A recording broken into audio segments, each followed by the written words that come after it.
If you can't carry your own tray, maybe stay home, Grandpa. That's what one man said as the disabled veteran struggled with his food. People laughed. One waiter looked away. The old man just kept moving, slow, shaking, silent. But in the back corner, a man in uniform stood up. No yelling, no speeches, just a single action. And the entire diner fell silent.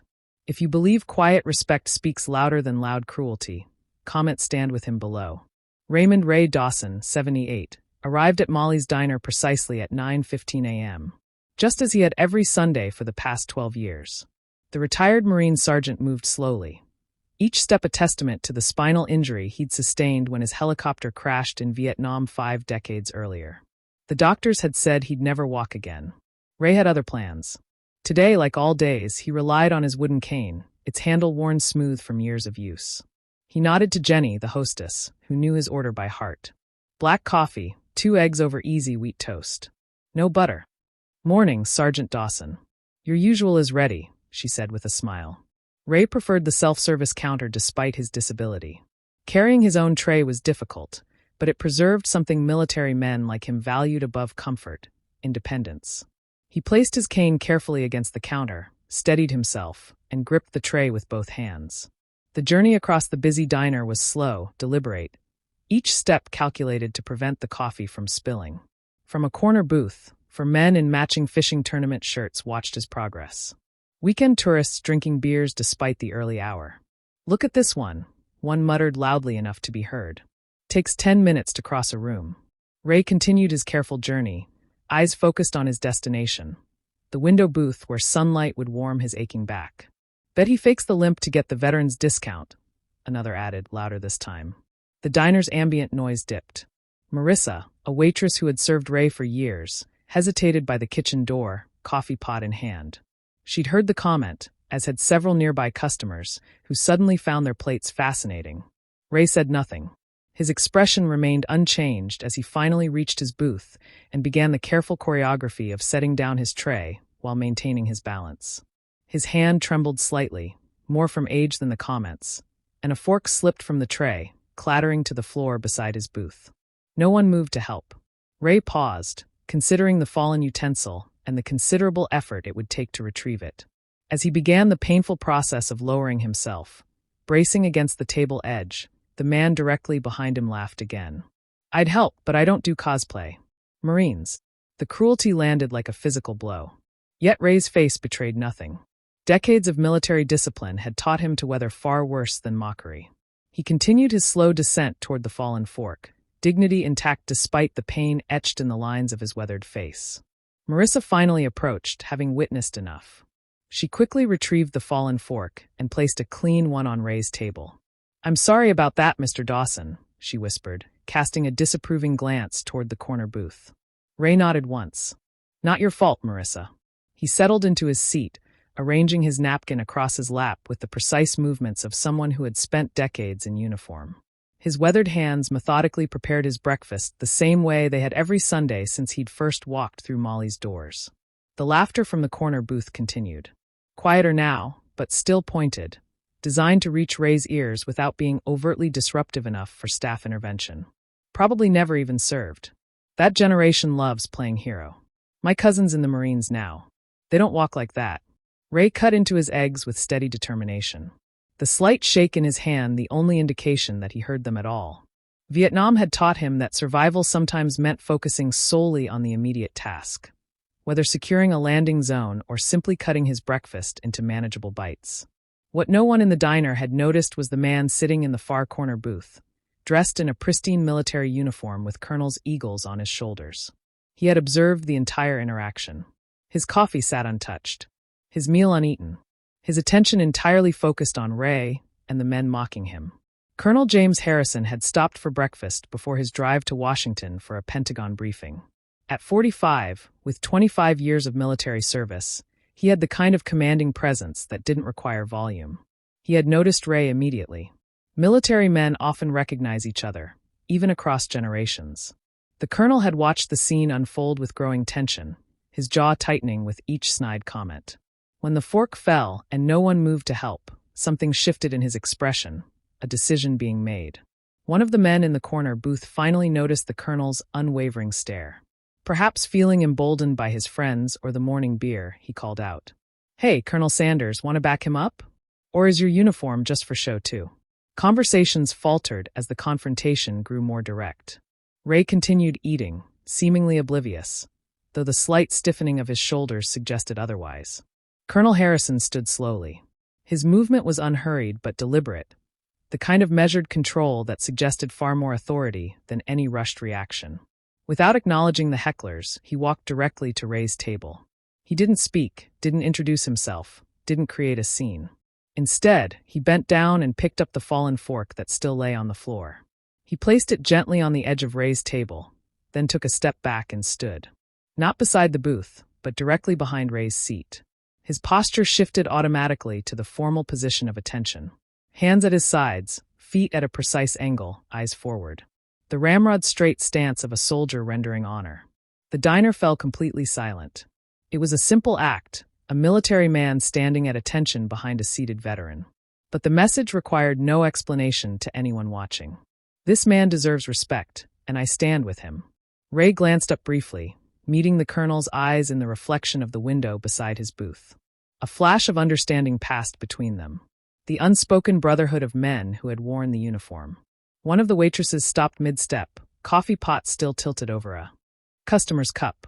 The hostess at the front counter straightened instinctively, responding to the sudden shift in atmosphere.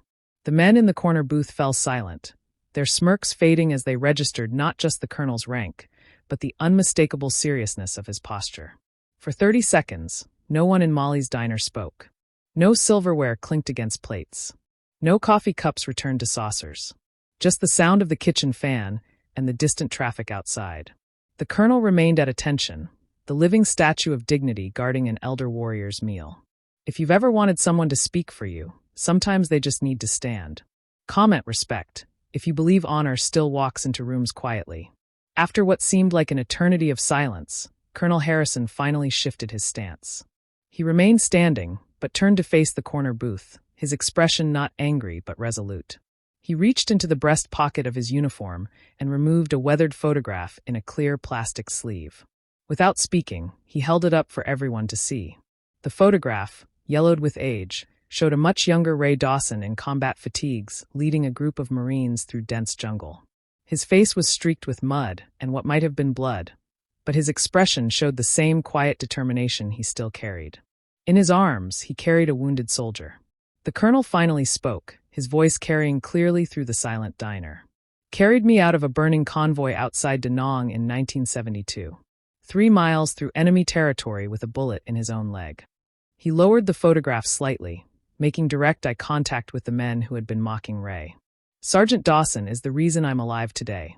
The reason I was able to have a family. The reason I wear this rank." Ray continued eating, his focus on his plate, though his hand had stilled on his fork. This was not a story he had shared with the staff at Molly's, not out of modesty, but because some memories belonged to the past. One of the hecklers shifted uncomfortably in his seat. We didn't know," he stammered. "You didn't ask," the colonel replied simply. No accusation in his tone, just quiet certainty. He turned toward Marissa, who stood frozen with her coffee pot. "I'd like to cover Sergeant Dawson's meal today." Then raising his voice slightly to address the entire staff, he added, "And I'd like everyone here to know that this diner now stands under his name, at least as far as the United States Marine Corps is concerned." From the back of the diner, a door opened. Michael Molly, the owner and namesake of the establishment, emerged from his office. The older man's expression suggested he had been watching the scene unfold through the security monitors in the back. "I saw everything," he said, approaching Ray's table. "And I'd like to ask your permission for something, Sergeant Dawson." Ray finally looked up, his weathered face revealing nothing of his thoughts. "I'd like to name this booth after you officially." Molly gestured to the window seat where Ray had eaten every Sunday for over a decade. "If that's all right with you, Sergeant." For the first time since entering the diner, Ray's expression softened slightly. "No need for that, Michael." "There's every need," Molly insisted, glancing around at his silent customers. "Some lessons are worth making permanent." The corner booth had fallen completely silent. The men who had been so vocal minutes earlier now stared into their beers, the weight of the colonel's revelation and their own behavior settling heavily upon them. Molly turned to address them directly. "Gentlemen, I think it's time you settled your bill." One of them, the one who had made the cosplay comment, stood up awkwardly. "Sir," he addressed Ray directly, "we owe you an apology." Ray studied him for a moment, then simply nodded once, neither accepting nor rejecting the apology, just acknowledging it had been offered. As the men paid their bill and left, conversations gradually resumed throughout the diner, though notably subdued. Several customers nodded respectfully toward Ray's booth as they passed. An elderly woman stopped to touch his shoulder gently before leaving. Colonel Harrison remained standing beside the table until Ray had finished his meal. Only when the older Marine set down his fork did the colonel speak again, this time softly, just for Ray. "Staff Sergeant Thomas was in my unit last deployment. He still talks about you. Says the training manual should just be a picture of Sergeant Dawson with the caption, 'Do it like this.'" A ghost of a smile crossed Ray's face. "Thomas. Good Marine. Terrible poker player. Still is," the colonel replied with a small smile of his own. As Ray prepared to leave, reaching for his cane, the colonel stepped back, not offering help, but offering space for the older man to rise with dignity. When Ray stood, several diners unconsciously straightened in their seats. Marissa approached with his usual check, but Molly waved her off. "On the house today, Sergeant," he said, "and every Sunday from now on." Ray shook his head. "I pay my way, Michael. Always have." "Then consider it a standing order, Marine to civilian," the colonel interjected gently. "Let us honor you in the way you've earned." 1 week later, Ray arrived at Molly's for his usual Sunday breakfast. As he entered, he noticed something different above his regular booth. A small brass plaque had been installed, polished to a high shine reading, "Reserved for Sergeant Ray Dawson," still standing.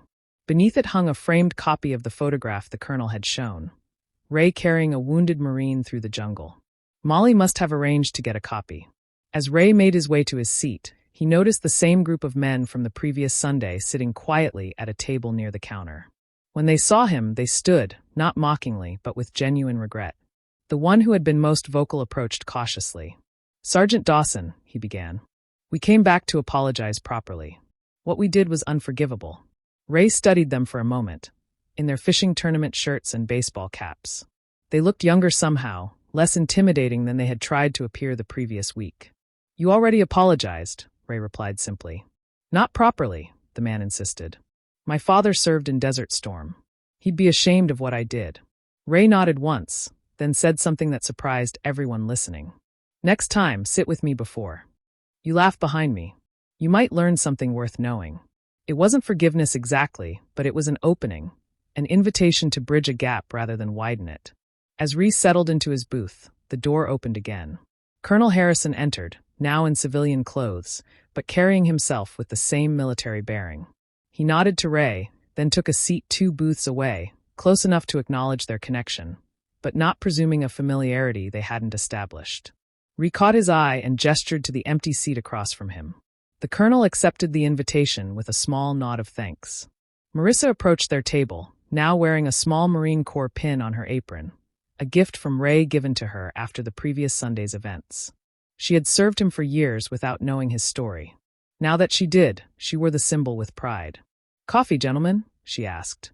"Black," they answered simultaneously, then exchanged the brief smile of men who recognized the habit in each other. In the weeks that followed, a new Sunday tradition emerged at Molly's diner. Ray's booth was always reserved for him, but rarely did he sit alone. Sometimes Colonel Harrison joined him. Other veterans from town began to stop by.